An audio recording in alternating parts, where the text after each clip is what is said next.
Dr. Mara Merlino is a graduate of the interdisciplinary PhD program in social psychology at the University of Nevada, Reno, where her specialization is social psychology and law. She has conducted research under the auspices of the NIJ, NSF, and others. She is currently an associate professor of psychology and sociology at Kentucky State University. Cognitive theoretical perspectives and studies of forensic document examination, including what examiners look at, for example, eye tracking. Doctor?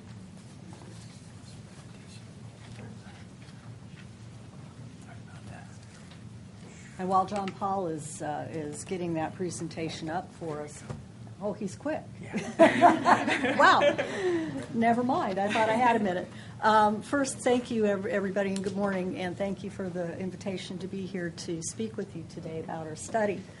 I'd like to take just a minute to acknowledge my co-investigators who are not here with us today. You see them listed there.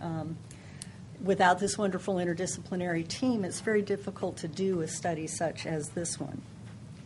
Also, I would like to thank the National Institute of Justice for the very generous grant, and particularly Jerry Laporte, who's in the audience with us today, for being a very forbearing overseer of this project. Our Kentucky State University undergraduate research assistants, many of you have met them. Most of them have graduated as of May, so we'll miss them very much. And particularly thank you to our colleagues who are in the field who helped us pilot this project to get it to the position that it's in. And thank you especially to those of you who've taken your time to participate and provide us with the data that we're going to talk about to an extent today.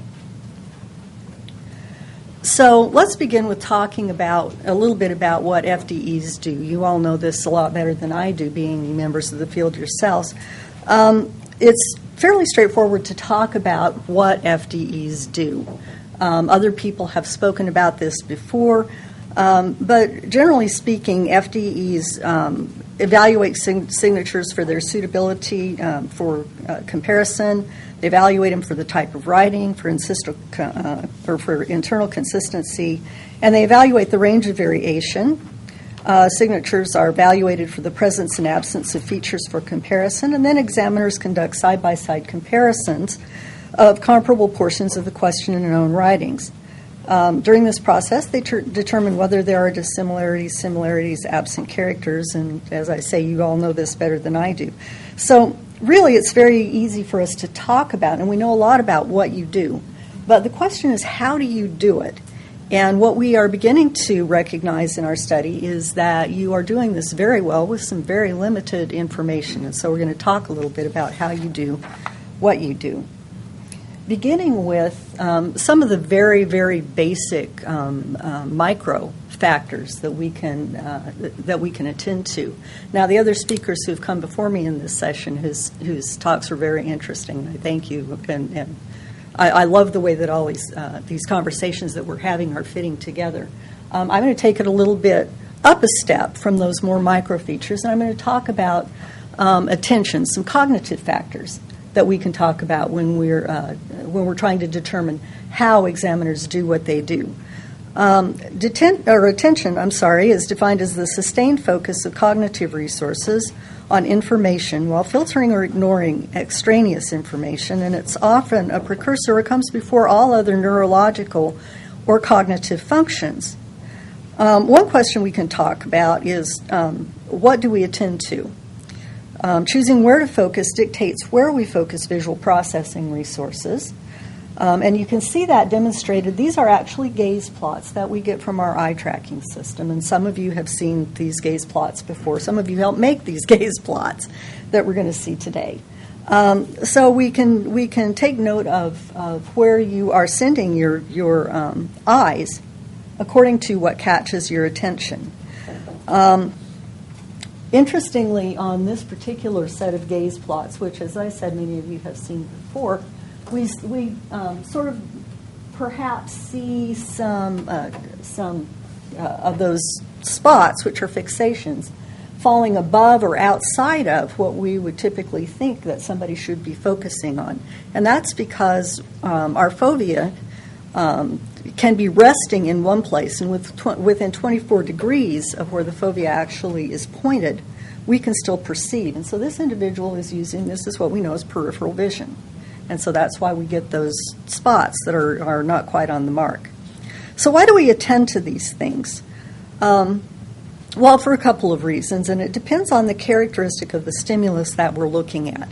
So, for example, some features are stimulus-driven. We refer to these as exogenous features, and these are factors that really grab your attention, something about that pulls your attention to it. Another kind of factor is a goal-directed or endogenous factor. So, as examiners, you may be looking at in a very goal-directed way at specific things, and those things are what take your attention. So, I'd like to give you a couple of signatures to look at now, and I'm going to ask you to interact with me a little bit. We've got two different kinds of signatures. One is clearly text-based, the other one is clearly stylized. I love it that you were there. What are some of the questions that come to mind about these signatures when you look at them? Anybody? What's the name on the right? I love it that you asked me that question. That's the perfect question. And that's exactly what I was hoping somebody would ask. When people see this signature, that is exactly what they ask. And we've heard a number of examiners say, boy, I would really like to know the name of the person who wrote this signatures. Why? Why is that? Okay. Well, why that is that knowing a name provides a context for the subsequent analysis. And if I were to identify this person, you can clearly see that this is M. Lene Drake on the right-hand side. This one over here could be Diane, it could be Brian, it could be, just pretty much anything. Okay? But if I tell you that signature on the right-hand side was written by a guy named Boris Vasilyev, what do you see now? You see a V in there. You can see, I wish I had a laser pointer or something, but as you go on that, on the first, I'm sorry? I'm going to have to use the trackpad, so the the trackpad. 240 Okay. folks on the internet there. Sorry, guys, on the internet. There you go, right Okay, here. there we are. Okay. Thank you. Sure. Okay, so when we see in this structure right here, you can actually begin to see a B taking shape there. And perhaps, here's the S at the end that leads us into that. And here's the structure of the V. And it comes over like that. And you can begin to actually interpret that signature given that information. What an interesting situation this creates. You're being given a context by which to examine a signature. Now, that context is really, really important in what individuals do in terms of their analyses. The difference in the way we process these two signatures can be attributed to whether we take a top-down or a bottom-up approach to the signature itself. When we're talking about a top-down, what are those? When we talk about top-down, that's what you see there on the right-hand side of the screen. At first glance, what did you see? Probably everybody saw the bicycle. Am I right? Okay. But if you take a closer look at the bicycle, you begin to perceive that it's not really a picture of a bicycle. It looks like a bicycle, but really the component parts of it are the words for the parts of the bicycle. And only until when you start taking that apart after looking at the whole image does that start to make sense to you. So that's large chunk processing. You're taking that's an interesting thing that happened to my arrows.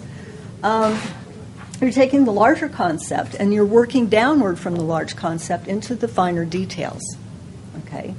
Now, over here on the right-hand side, what do you see? Rat-faced person. Somebody's heard the rat man. No, somebody knows the rat man illusion out there. This is a very common illusion that's used in psychological research. And I was saying that context is a really important thing when you're interpreting an image like this, a stimulus out there in the environment. The experiment where this rat man image was used was one in which it was first presented, this image was presented in the context of animals. And so you would see a picture of a cat and a dog and a fuzzy bunny or whatever, and you would see this, and you would be asked to name what you were seeing. So when it was presented with a group of animals, this image was interpreted as a rat.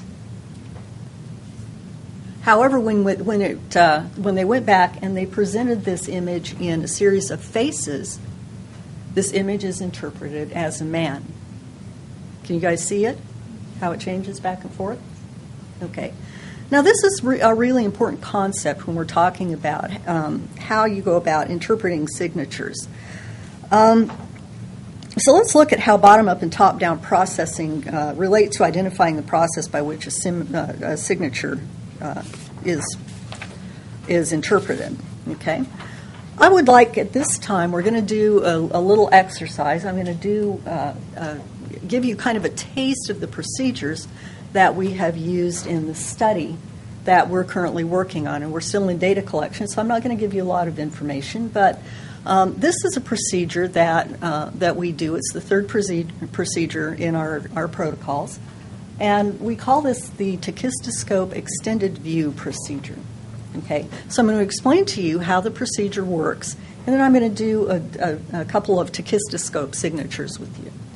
What's a tachistoscope first? Okay, we call it a T-scope for short, for obvious reasons, because I can't even get it out. The T-scope is a piece of equipment that's been used in psychological research for a long time. Typically, it's used to present an array of stimuli for a very brief duration, so microseconds or even milliseconds, so quickly. It's been used in subliminal research. So the stimuli are flashed up so quickly that people really don't even know that they've seen a stimuli, okay, or a stimulus. For our part, we were very generous in terms of the time that we set for you to view the signatures. We gave you a whole second to look at them as opposed to a microsecond or a millisecond. And then we asked the examiners who were working with us on the basis of that quick 1 second view to make a call. Was it genuine or simulated? Okay. This is kind of what other examiners who helped with the pilot referred to as a high pucker factor kind of a test, because you would think there's not really very much you can do on the basis of a view of 1 second. Well, I'll get to that later. So let's do this process so that we can sort of give you a taste of what was going on in the lab at the time. Now, in the actual process, we do an extended view as well. So we would show you the signature for a second. You make a call, then we would come back and give you an extended view of the signature. You could look at it for as long as you wanted to. And then we gave you the opportunity to make a second call. So that was the way that the procedure works. And as well, we had 10 signatures that we presented right side up and 10 signatures that we presented upside down. And they were signatures of various complexity. We had text-based, stylized, and mixed signatures among those. So we did 20 different signatures using this process. But I'm only going to show you the 1 second views here. So here's what I'd like you to do. The next slide that you're going to see contains what we call a fixation cross. The cross is situated in the center of the screen. Put your gaze on the fixation cross. Don't blink. 3 seconds after the fixation cross comes up, it will stay displayed for 3 seconds, and then the slide will automatically change. Look at the signature and see what you think. Is it genuine or simulated? Ready?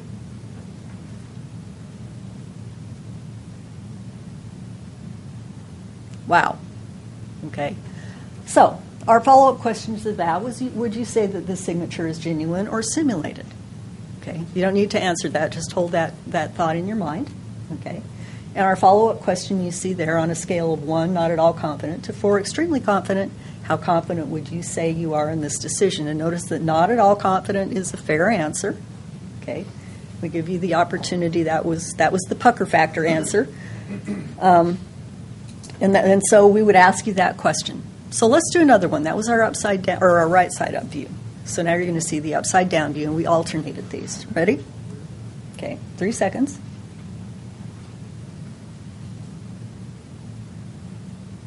Okay, same question. Would you say that it's genuine or simulated, and what would be your level of confidence in that decision?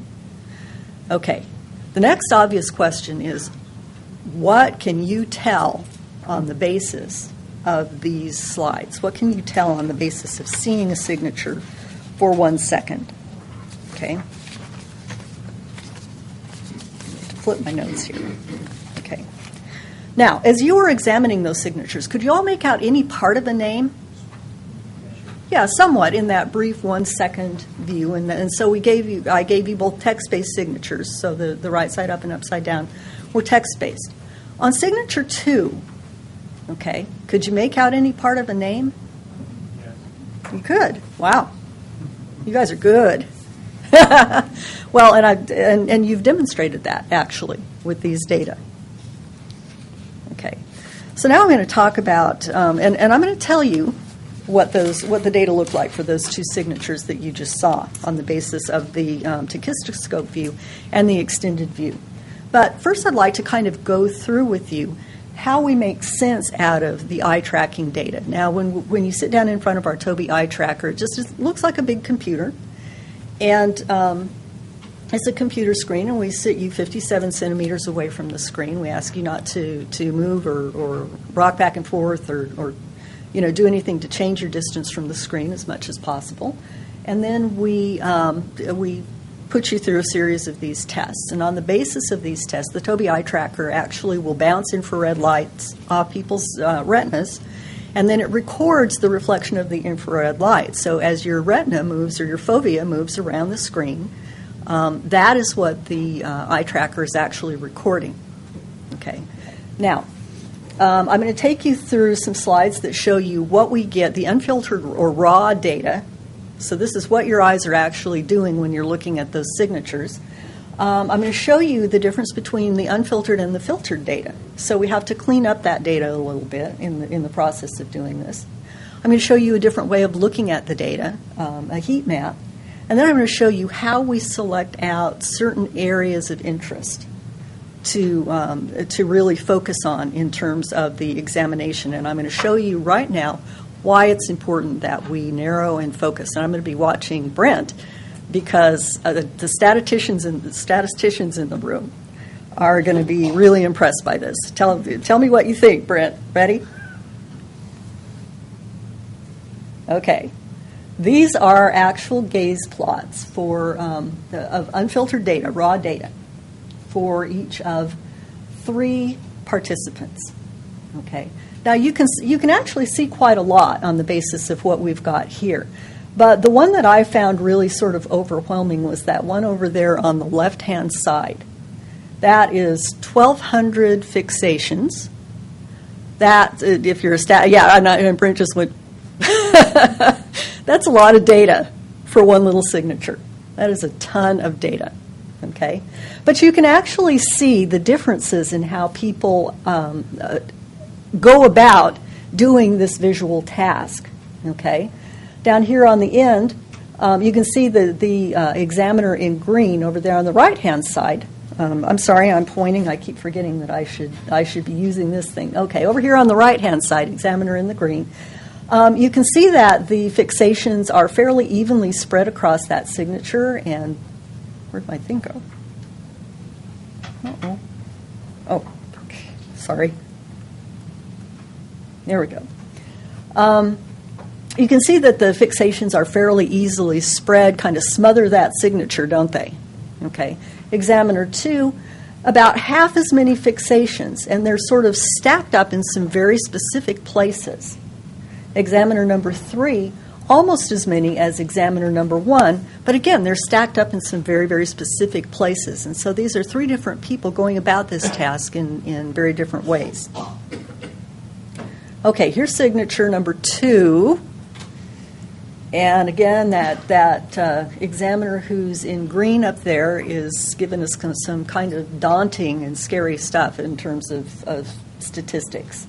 7,361 fixations for that examiner as that examiner was looking at those data. And not so many for the other two, but the examiners spent a lot more time on the upside down signature than they did on the right side up signature, comparatively speaking. Okay. Now, clearly, some of these fixation points or these dots that are numbered, we can actually tell not only what you looked at, but the order in which you looked at it on the basis of these plots. So that's why they're all numbered that way. Clearly, some of that information is irrelevant because if you look up here in the, let me see if I can find my cursor again. There it is. Okay.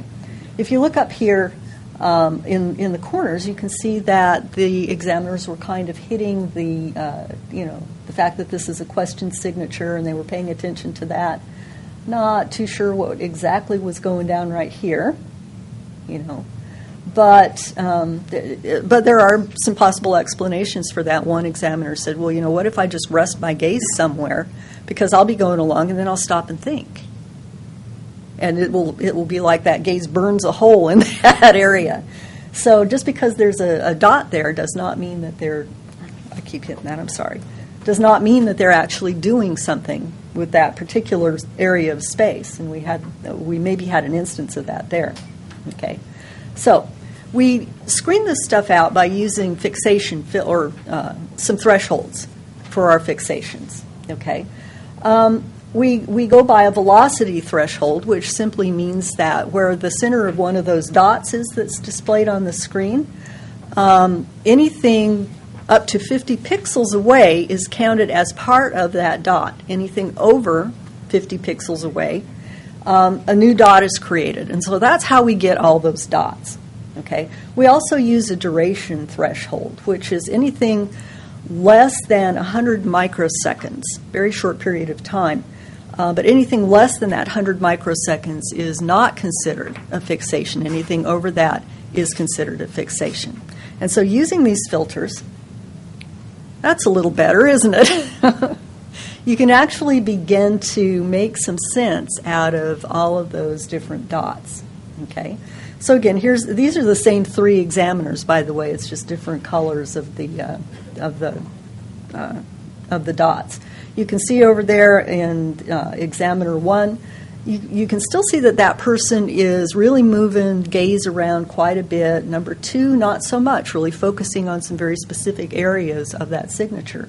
And number 3 again falls somewhere in between. Now down there at the bottom of the screen you actually see the fixation durations for each of these examinations. We can tell when you started looking at the signature and how quickly you get out of the signature. So examiner number 1, who really smothered the signature with all those little gaze plots or the fixations, was looking at that signature for 30 and a little bit seconds. Okay, number 2, 29 seconds and a little bit, and number 3, 31 seconds. But still, these are very, very different visual images. But you're starting to see a pattern about where people are starting to focus on these things, especially when you begin to combine the plots. Okay, here's signature number 2. Okay, a little more activity going on this one. FDE number 1 over there with all the green dots is at 132 seconds, so gave that signature a really good look.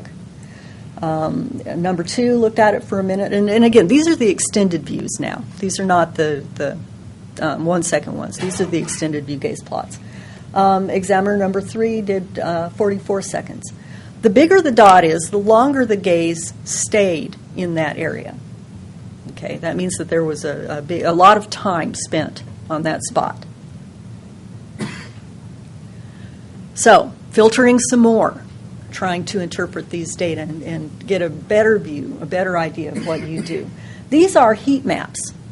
Okay, just kind of like weather maps. You can see where the hot spots are because they're red.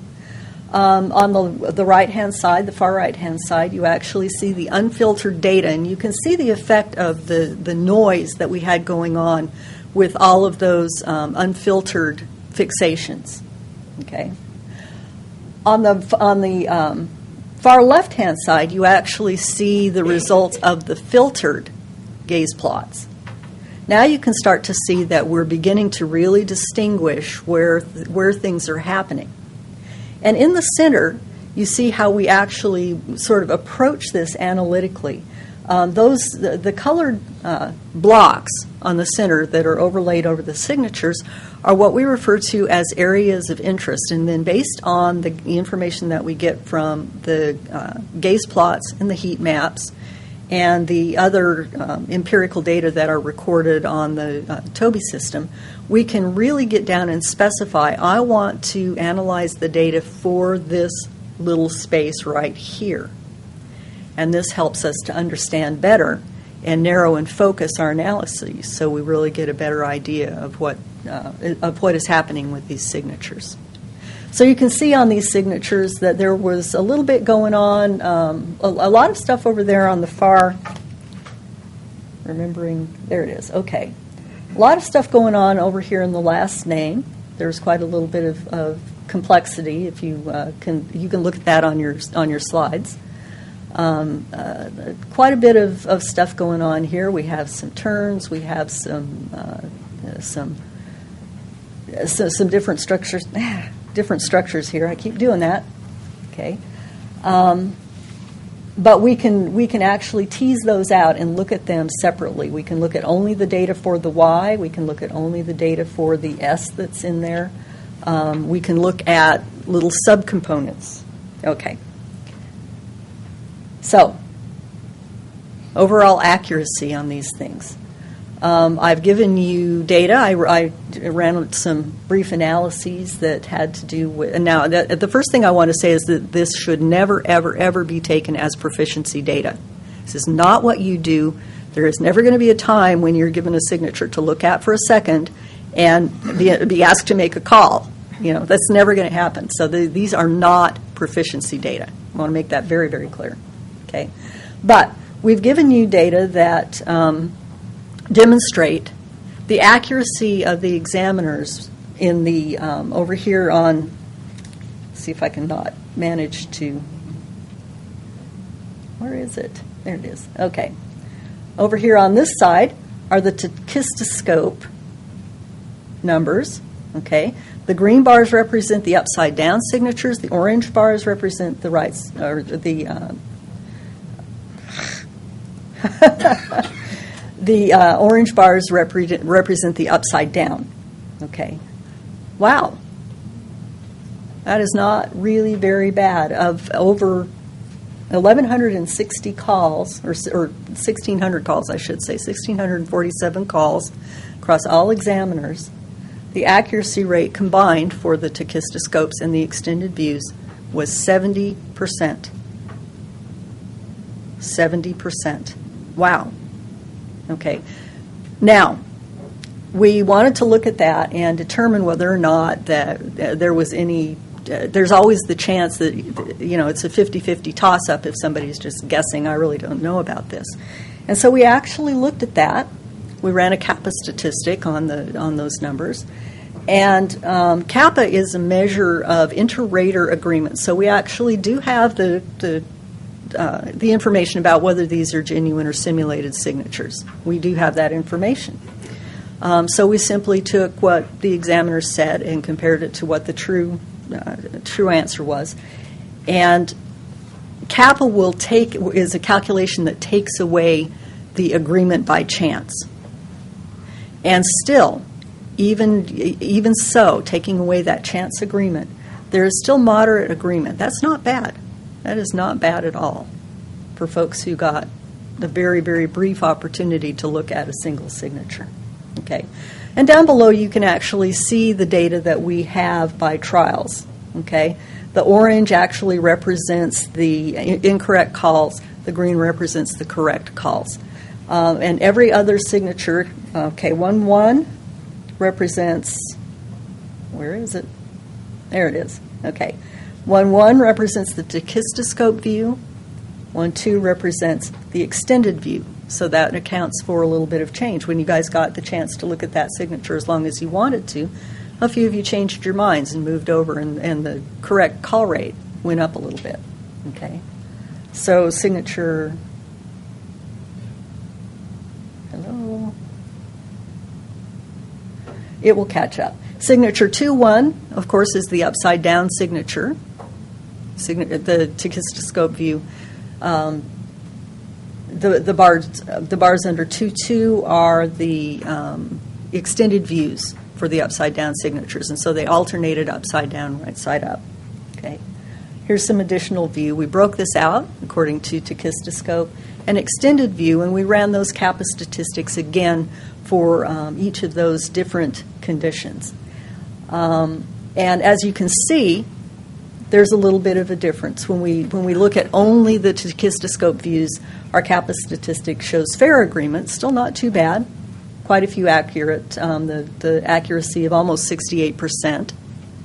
For just viewing that signature for a second goes up quite a bit when you have the opportunity to view that signature for an extended period of time. And this also is without having an opportunity to compare to any other signatures. So you guys are pretty good at this stuff. Okay. What do the implications have? How much time do I have? Am I done? 1 minute. Okay. Fast forwarding. This stuff is important for understanding how we do what we do, and for the implications for training are, I think, fairly obvious once we understand how things are done and what the nature of the task actually is. We can become better trainers and educators of the people who come after us. Future directions, as you see here, we can speak in terms of expertise. We can look at how the comparison process is managed, and finally, we can use these data to start investigating things like the metric properties of the scales, for example. Are there any questions in the 5 seconds we have left? Okay. Okay, I had two very quick points. One was, I know this is still a little bit ongoing. Do you still need participants, Mara? Oh, sure. Okay, so people should just contact you? We'll have participants until as long as we have money. When the grant money runs out, then we're out of luck. But the question I have on the technical side relates to the gaze plots and the difference between subject 1 and subject 2, where we had a lot of fixations, and then the other one that appeared to have less. Is there any way of figuring out if the person in the middle, the one that seemed to have fewer, was perhaps processing in the periphery more so than the one on the right? In the end result being they're going to process the same information, same data, but they're not going to fixate in the same way. We can do that by filtering. As the original gaze plots that you saw in that very, very first slide, where I was showing that there is that peripheral stuff going on. By filtering those data, those things are going to pop out at us. So, but it's really difficult unless, which we actually do in the project. We do ask examiners in the subsequent stages of the project to interpret for us what they were actually doing with that information. We can only infer at this point, but only the examiners can give us the information about what they're doing. So we actually are doing that. Thank you for those questions. Maura, in one of the subjects, there were a couple of gaze plots that were very far off the signature. Do you know why, the reason for that, or were they just resting their eyes? That, again, I couldn't tell you that without asking the examiner exactly what was going on at that particular time. Could be that the examiner was resting their eyes just right there. It could be the case that an examiner may be kind of taking in the whole spatial configuration of the signatures. I've kind of noticed that as a pattern that emerges out of the data, not these particular ones, but of other gaze plots that I've looked at. So, there's so much data here, so much data. Sort of as a follow-up to that question, when there were these extraneous markings or gazes elsewhere, did they tend to be one or two examiners, or was it just mixed? I mean, were there one or two people or certain people who tended to do that more so? This would be anecdata at this point. I don't have any empirical reason for saying this, but so this is just my impression of what I've seen in the gaze plots. It tends to be it tends to be fairly spread out, depending. We show a lot of signatures, and there may be a point in time when the examiner just you're going along and you're thinking, and all of a sudden you stop and pause, and your eyes may not be resting on anything, but you're kind of thinking about what you're seeing. And that's one of the reasons why we wait until afterwards to ask you what you're doing with those data, because by sitting and explaining, it really sort of changes the way that you're doing things in real time. And we wanted to have you have the opportunity to do what you would do, and then to come back and talk to us about it after the fact. But I think that it just sort of tends not to be specific to individuals.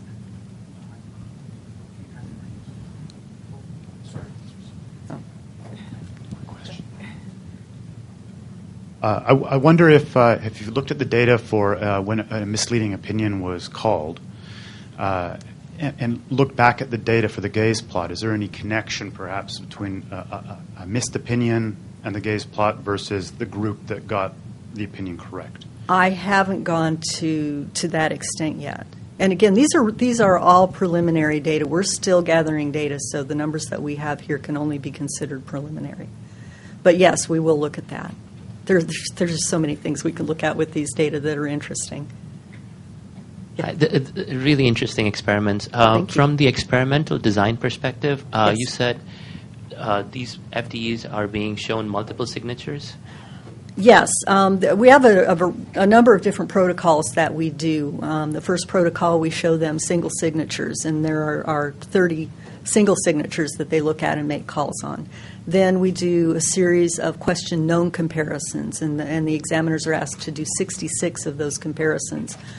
This is the third of the protocols where we're doing this Chekistoscope extended view protocol. We break for the day because by that time we really have worn you guys out. It's a lot of work. We break, get down your information, your gaze plots from the data, and then we show you your own gaze plots the next day, and we ask you to describe to us for a subset of those 66 signatures. What did you do, and how did you do it? So we get that information from you. So from a statistical point of view, and this is also for the statisticians in the room, you always get the question is, how do you account for independence or dependence between subsequent observations or subsequent opinions? Given the fact that these things are being shown quickly, is there a sense of whether there is correlations between subsequent opinions that the FDEs provide? I will say that in the question known comparisons, we do counterbalance. So if there is some sort of a correlational effect, it will be distributed across the various. We do 11 trials of that part 2, and so any fatigue, any sort of variability that's unexplained like that, hopefully will be distributed across the conditions. Okay, thank you. Okay. Thank you, everybody.